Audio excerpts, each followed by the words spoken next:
Selamat pagi saudaraku terkasih di dalam Tuhan. Selamat menyambut kebaikan Tuhan hari ini.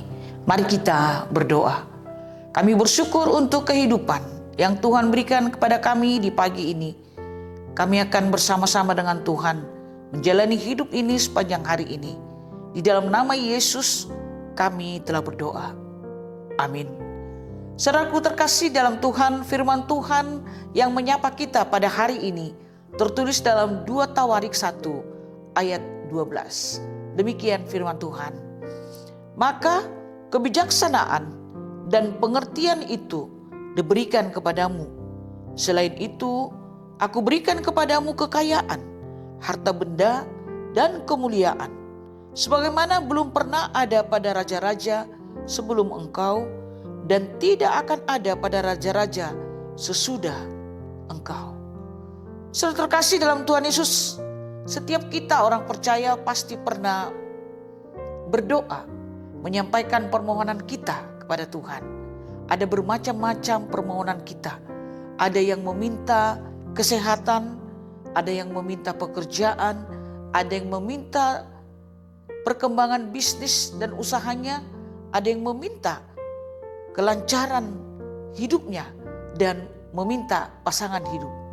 Itu semua bisa saja dan memang itu tidak berlawanan dengan pikiran Tuhan. Namun yang menjadi pertanyaan, ketika kita meminta sesuatu dari Tuhan, kita harus berpikir dan bertanya, apakah ini untuk memuliakan Tuhan? Mengapa saya minta ini dan apa tujuannya? Saudara terkasih, firman Tuhan hari ini adalah jawaban Tuhan atas doa permohonan Salomo. Tuhan menjawab doa Salomo melebihi dari apa yang dia minta. Mengapa saudara terkasih? Yang pertama sekali adalah permintaan Salomo itu berkenan kepada Tuhan. Salomo tidak meminta kekayaan. Salomo juga tidak meminta umur panjang. Salomo juga tidak meminta kemenangan atas musuhnya. Atas musuh. Tetapi dia minta supaya hikmat dan pengertian yang daripada Tuhan memenuhi hidupnya. Saudara terkasih, supaya apa? Mengapa dia meminta hikmat dan pengertian? Supaya dia semakin mengenal Tuhan dan dia bisa melakukan pekerjaannya yang benar sesuai dengan kehendak Tuhan. Ini menunjukkan saudara terkasih bahwa Salomo sadar bahwa dia memiliki keterbatasan. Salomo mengutamakan kepentingan pekerjaannya daripada kepentingan pribadi. Dan Salomo memanfaatkan Tuhan, menempatkan Tuhan di atas segala kepentingannya. Saudara terkasih, itulah yang pertama. Yang kedua, Tuhan memberikan melebihi dari yang dia minta. Tuhan berkata, hikmat dan pengetahuan diberikan kepadamu, juga kekayaan, harta, benda, dan kemuliaan akan kuberikan kepadamu. Prinsip rohani yang kita lihat di sini adalah ketika kita mencari kehendak Tuhan, ketika kita mencari yang terutama, Tuhan akan menambahkan lagi yang lain yang lebih baik dari apa yang kita pikirkan.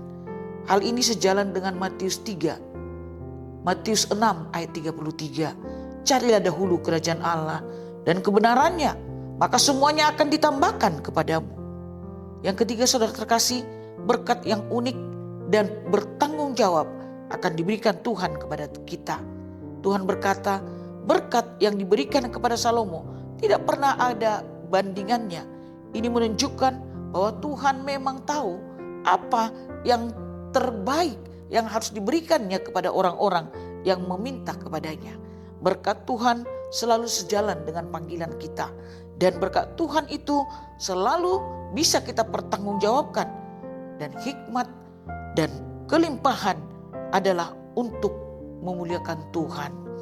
Saudara, yang menjadi aplikasi melalui renungan ini adalah apa yang paling sering kita minta dari Tuhan melalui doa kita.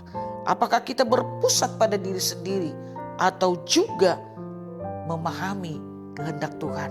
Mari meminta kepada Tuhan yang menyenangkan hati Tuhan. Maka dia akan memberikan kepada kita melebihi dari apa yang kita minta kepadanya. Amin. Kita berdoa. Kami bersyukur untuk firman-Mu ya Tuhan.